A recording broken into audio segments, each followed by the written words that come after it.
asked you what you wanted right now, would you be able to answer? Would you be able to tell me exactly what you desired right now? Would you rattle off the things that you wanted to do for your family, the bills you wanted to pay, the things you wanted to do for everyone else?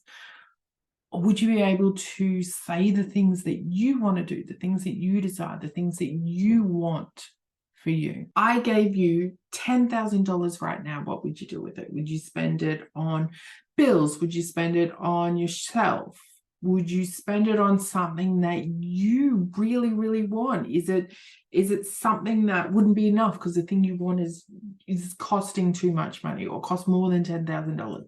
Whatever it is, you are going to have an instant response over what $10,000 would do for you. Okay, we just watched that orb. Welcome to my world. Maybe that's a $10,000 orb. It's coming to give us $10,000. So if you had that money and you could think of an answer right now, I can guarantee most people are not thinking about themselves when they do that. They're thinking about everything else outside of them, everything else that they think they need to be doing, that they need to be paying, that they need to be spending that money on, because life makes us step out of our own desires. We get bombarded with our partners and our work and our children and our family and our friends and whatever else is going on around us. That starts to take over our life. We can no longer sit in that space where we are always just sitting in our desires, thinking about those things that we want to create, thinking about those things that we want to do, and not just some of those surface things. For me, going back, when I first started this journey, I wanted to manifest money. That's the first step I had, was if I manifested money, that's going to fix my relationship.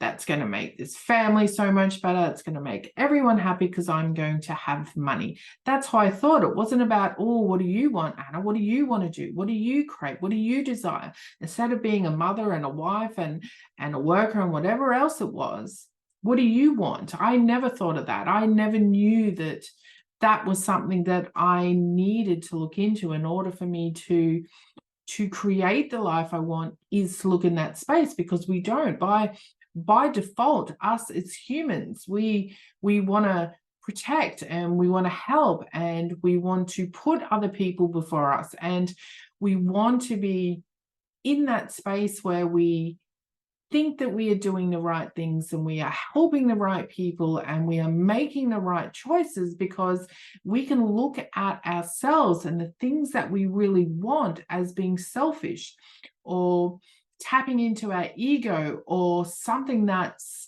not really that important, when we have all these other things that we should be working on. So we can categorize the things that we want to create around us as a need, a want, and a desire. So a need to me is something that you need in order to survive. It's part of the survival of you as a human existing in this society. That is basic, essential needs like air, food, water, shelter. They are needs. They are things that we need in order to survive. Now, a want is going to be something that we can step up from that. So instead of needing water, we want a better water. So whereas with a need, you would just have normal water. You just need water. Whereas a want would be, maybe you want a better quality water. Maybe you want a filtered water. Maybe you want to go all the way down the Kangen route. Whatever it is, it's a step up from the thing that you need. So whereas your need is, I need food in order to sustain my human being, and I need to eat in order to live and exist, versus a want, maybe I want this certain type of food. Maybe I want to go eat out in a restaurant instead of eating at home. It's something that is unique to us. It's something that it's based off the things that we like, the things that we think we want to experience, the things that we want to have when we are accessing the things that we need. But the desire is how I see as something a lot deeper. The desire is part of where I had mentioned the talk of the codes before and how I see all of these coded frequencies. It's very unique to you. It's part of the essence of who you are, and whatever you believe in, if you want to look at it as your soul essence or who you are authentically, I see it as something that is buried underneath everything else, because the desires that we have will be based on who we are and the things that we want to experience, the things that we want to feel in our own personal experience. The wants can be inflicted by our outside environments. They can be things that can be driven from the people around us, the experiences that we're having, all the different inputs around us, which creates a want, whereas a desire is going to be something that is just yours. But you can't see them because they'll be buried underneath everything else. And this is the essence of who we are. This is the part that I want us to get back to. This is the part that will drive the purity and the potency of who we truly are to express outwards in order to create that magnetism. The problem is we don't know what that is until we start, first of all, believing that it is there and that it is something that we all have. And it can be across a whole range of different topics and ideas in what our desires are. They can relate to things that we want to feel within our body. They can relate to actual physical experiences we want to have with this body. They could be feelings that we have when we achieve something or do something. It could even just be a change of the way we feel or the emotions or the way in which we approach things and how we react to the external stimulus around us. The needs come from our logic. They come from our brain understanding what we need in order to survive. The wants come from our emotions. They enhance our experience. They enhance that basic need or that basic survival. It's from the emotions that we feel based on the outside influence of the things that we have experienced and the things that we want to have or experience or create. The desires are physical. The desires are made up of that deep feeling within your entire body. And this is where I see the essence of who we are. Way before when I started on this spiritual journey, I used to think that I am this human and I have this soul and they are separate, and you're either a human or you're this soul being. But through all the other things that I've learned and the plethora of ideas out there and the way that we exist and the way that I see codes and understand energy in my mind, is that the essence of who we are is this combination of our energetic presence within our body. It's part of the physicalness of who we are, because when we go back to those stories and those beliefs and those emotions and everything else, it all stems to the way that we feel things. We can attribute our experiences and our emotions only to the way that we feel, because our body reacts to something to tell us whether it's good or bad. And that's based on a whole back end story of how we grew up, how we were made, what our physical body is responding and how it responds. But when we are doing something that feels good or that we like, it makes our body feel good when it's something that we don't like. It's our body that is telling us that it doesn't feel good. Because you think about anything right now, you think about something that you like. It can be anything. Think of it, even if it's a food, think of a food, think of something that you taste. When you taste it, it's a physical reaction within your body. It's the physical reaction which is telling your brain to think this is good, this tastes good. When someone touches you in a certain way, it is the response to that touch that is telling your brain, oh, this feels good. When you go and have fun and you go out somewhere or you experience something you enjoy so much, it is your body responding and telling your brain, oh, this feels good. And of course, there's a lot more to it in the way that we have these experiences and the way that we attribute what feels good, what doesn't, etc. as we're growing up. And there's a whole science and heaps of people who can talk more about that than the way that I am. I'm just making it super general. But it's that feeling that is giving us that emotion. It's, oh, this experience feels good. I feel happy. I feel excited. I feel joy. So the way that I see it, the essence of who we are based on that energetic coding of who we are is built into our physical body, which means that's where our desires come from. But we don't get to see those desires because they're buried in everything else. We have wants on top, we have needs on top. And think of it like an ocean, and our desires are down there in that deep part, that part we can't get to because we have all this other stuff on top. So once we start working on this other stuff up top, those desires, those pieces down that are deep, deep, deep, deep, deep, deep, deep down there can start to rise. And I'm speaking about all of this from my own personal experience.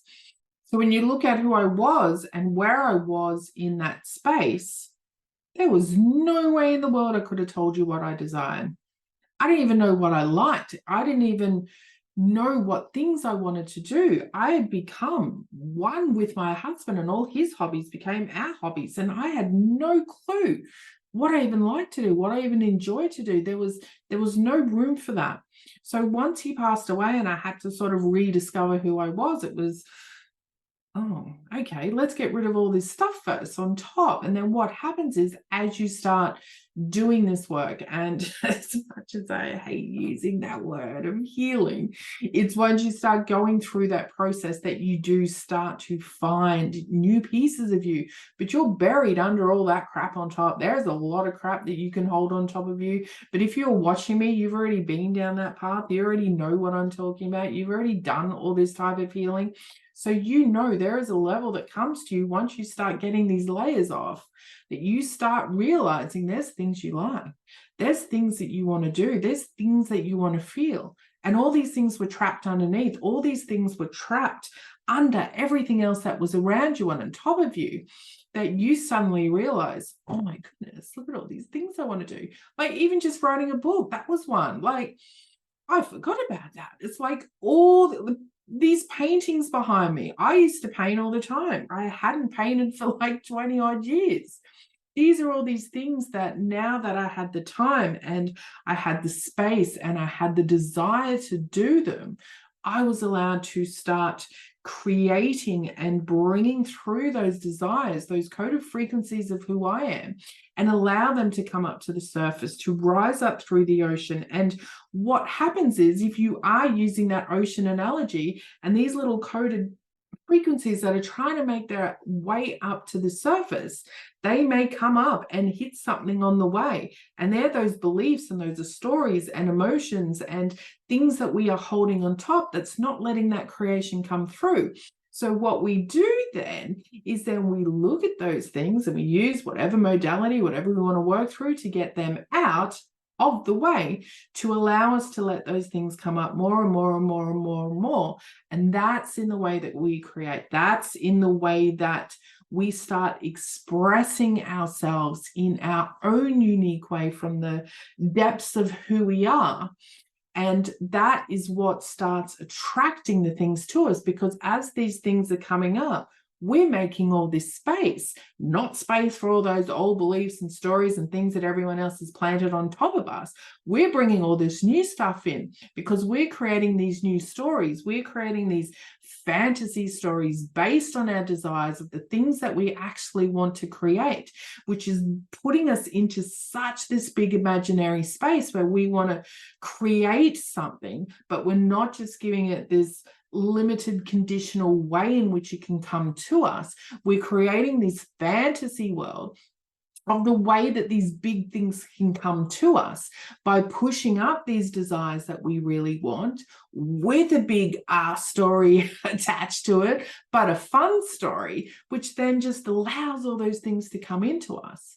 So we need to get to these desires. We need to find what these pieces are of who we are. Me even mentioning some of those things I've already mentioned so far in these videos and in the books, like talking about having an orgasm and things like that. Those ideas and those words trigger you, because I can tell you myself, when I first wrote that, and I actually wrote that in another book that I started writing last year, it's like,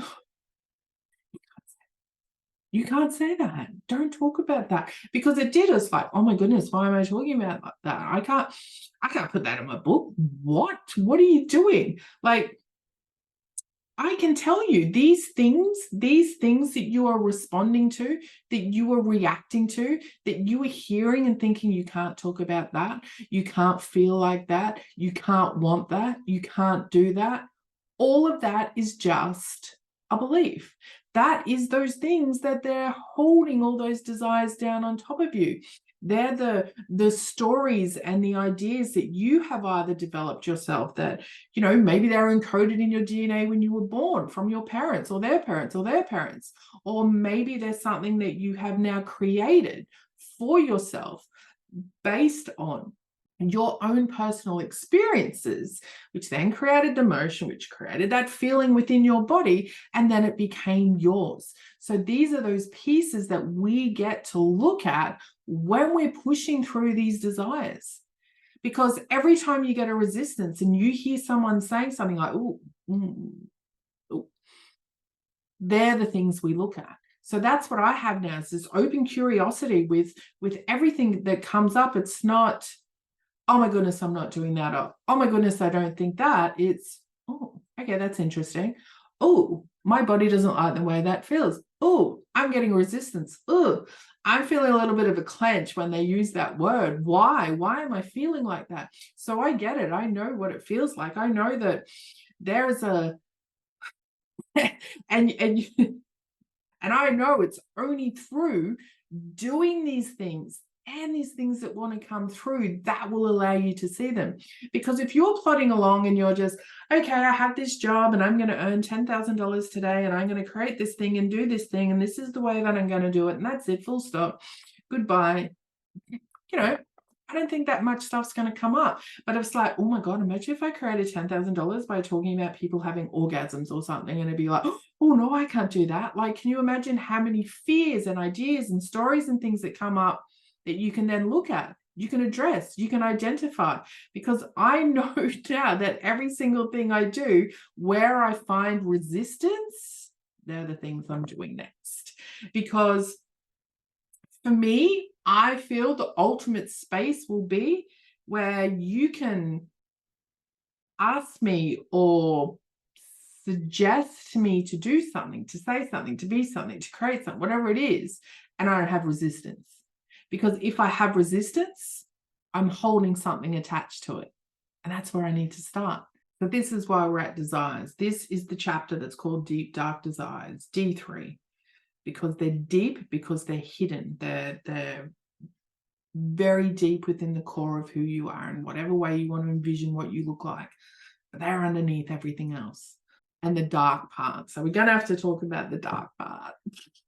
I can talk all day about the dark part, but I'm going to talk about it in the way that I have it in the book. The dark part is literally part of my whole brand. And I know so many people have resistance to it. Hello, beliefs. About using that word and what they think that means. And we can interpret words whatever way you want. I don't care. This is how I interpret the word dark, and this is why I use it. This is why it's part of my whole brand, the dark luminaire. The dark found me when I was in a pretty dark place. Ironic, right? Ironic, isn't it?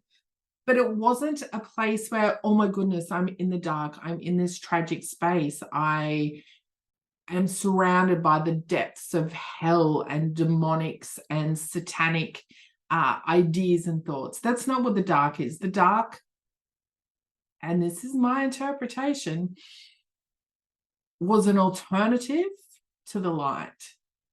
Because for me, going through spirituality and understanding where everyone is coming from, this similar but varied versions of this oneness of light, and let's all hold hands and sing songs and send love to each other, and everything is amazing, everything is beautiful, blah, blah, blah, blah, blah. The dark was an alternative to that, because what I found when I was in this light space was the way that people were presenting to me and the things that I was experiencing, no one understood where I was coming from. I was continually being told to learn more, do more, get better, blah, blah, blah.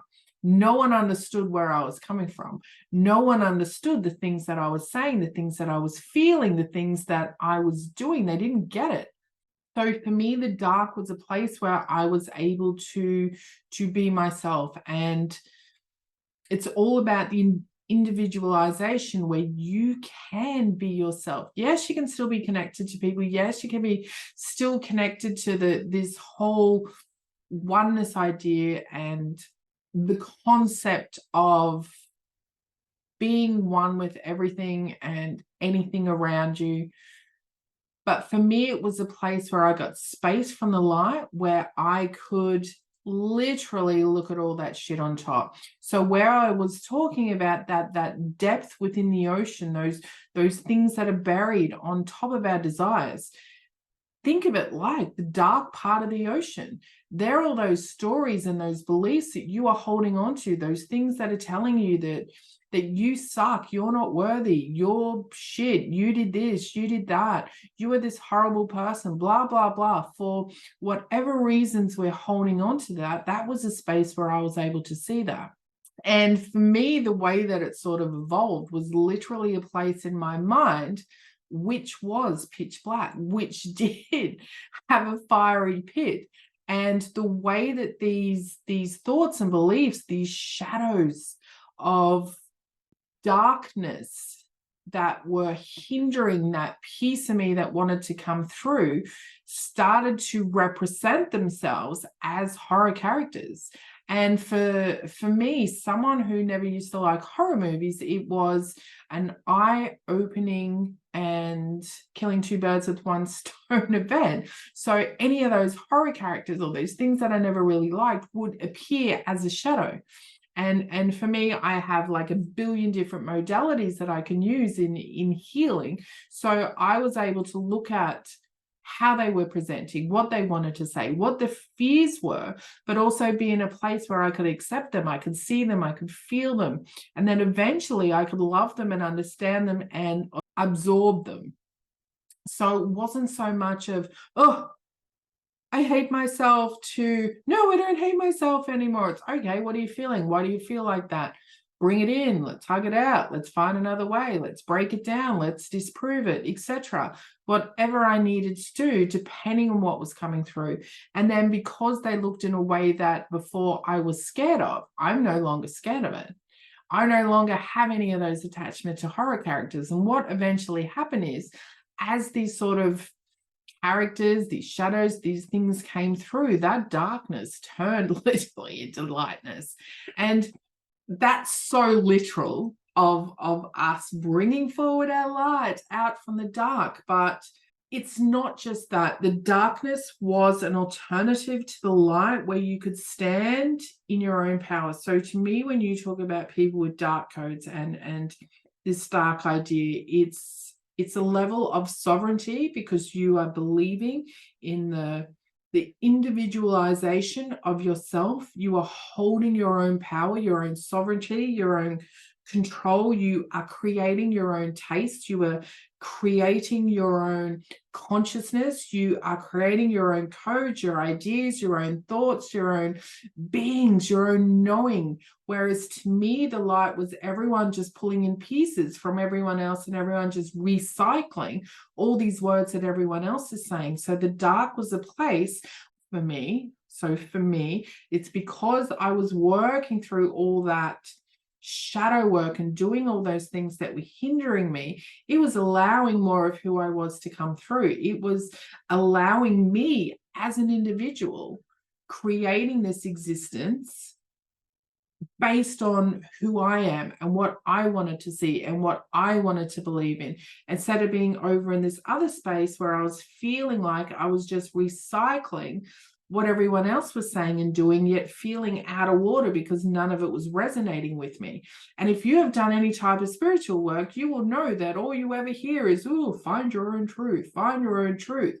But when you're trying to and no one's believing you, but you can come into this new space where you are finding your own truth and you get to be your own truth, and you don't need someone to say, yes, that's it, and a good job, because you know you are standing in your own power and you are holding yourself accountable towards the things that you are feeling, the things that you are knowing, the things that you are being, and you're being able to stand in that and move forward with it. You know you're in the right place.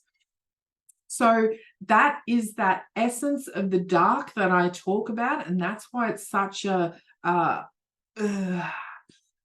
power force for me in the way that we see ourselves and the way that we create ourselves. So the dark luminaire, you know, side note, luminaire is literally light. So it's the whole essence of bringing the codes into matter, bringing the darkness into light, but in a way where the dark is driving the light. It's not coming from the dark into the light and becoming this thing. It's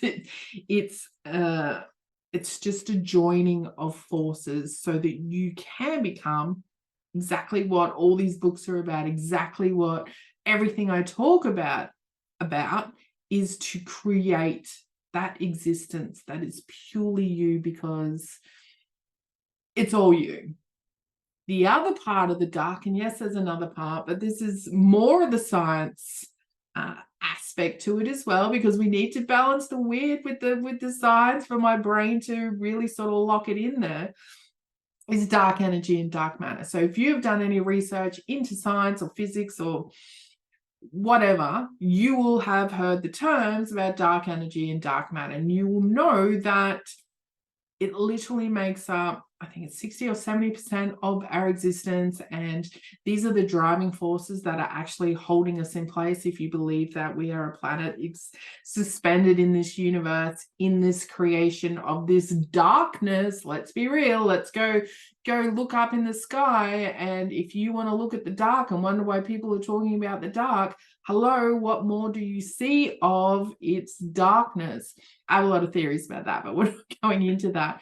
So that's where the dark comes from as well, is that, so all those people who believe in the dark energy and dark matter, the sciencey people, the physicists, all those smart people that know about dark energy and dark matter, they know it exists, except we can't see it. We can't prove it, but they know it's there. So to me, that's the whole element of the darkness. We don't need to prove it.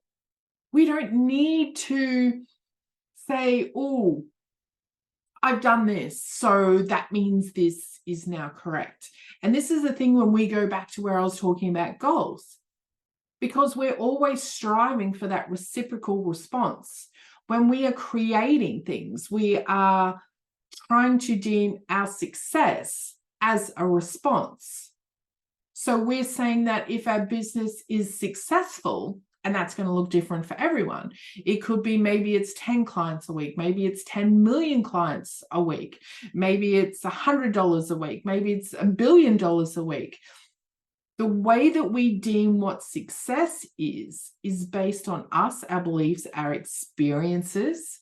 But when we lose all of that, when we start creating from that space of our desires, and we lose all those goal-driven and those words that require a response to make it real, we're able to create from a space where it's all about the feeling without the proof, without an outside force showing us that this is real. And that's the same with the dark energy and dark matter. We know it exists. We know it's there, if you believe in science, but we don't need to prove it, which means then we can then exist and express where we don't need to prove our worth. We don't need to get 10,000 likes on a post. We don't need to go viral on our TikTok. We don't need a YouTube channel to be the #1 ranking for the last 3 months in one topic, because none of that shit matters anymore. The problem is, though, we exist in this reality around us that we have created based on collective thoughts, where I can tell you there is not many people who are going to be saying what I'm saying right now. But see, in my space, the reason why I talk about this and where I am expressing from is because I'm going to bring it all the way back to how it makes me feel. Because it is the feeling in the body. The body is the essence of who we are. The body is that coded, unique frequency of who we are. This is where the essence of who we are is coming from, which means every single thing that we do, every single thing that we think about, express, or feel is going to come back through the body. So if we can already create the feeling that we want from all these other things that we're trying to create and bring into our life, then we're literally where we are desiring to be. So that means everything else that then comes to us from that is like the bonus part. Whereas everyone else is starting from the space of, I am here, I want to be here. And until I get here, I am not going to feel the way I want to feel. We're already at that end point. We're at the starting line and the finish line, and we are literally our own oneness in what we think we're here to create or do. So then everything else, because we're still human, unfortunately, we're still human. So we are still going to enjoy those experiences that we still hold within ourselves that make us feel good. Whether it is a relationship or having a certain car or having money, because we're still holding that frequency of those things feel good, even though we already feel good, they're just a bonus. So that's why we use our desires. This is why we come from this deep, dark desire space, and we're going to link that with the fantasy and the storytelling.